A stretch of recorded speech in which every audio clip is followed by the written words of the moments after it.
খাবারটা যদি সুস্বাদু হয়, স্বাস্থ্যকর হয়, সেটাই আমাদের দেখতে হবে।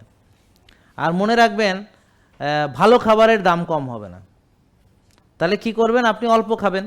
তাহলে এখন যে আপনি রুগী হয়েছেন, তার কারণে বেশি খাইছেন বলে রুগী হয়েছেন। তার মানে আমরা কম খেলে রুগী কম হব, বেশি খেলে রুগী বেশি হব।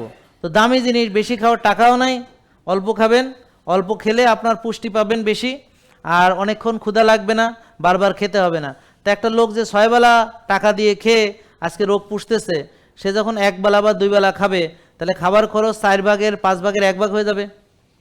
তো সে ভালো জিনিসটা কম খাবে, দামি জিনিসটা অল্প খাবে, তাহলে কি তার টাকা বাঁচবে না? এছাড়া সে রুগী হবে না, ডাক্তার খরচ বাঁচবে, ওষুধ খরচ বাঁচবে, পরীক্ষার খরচ বাঁচবে, লাখ লাখ টাকার অপারেশন খরচ বাঁচবে। আর সবচেয়ে বড় কথা হলো সে আনন্দে ফুর্তিতে থাকবে, সুস্থ থাকবে, তারুণ্য নিয়ে থাকবে।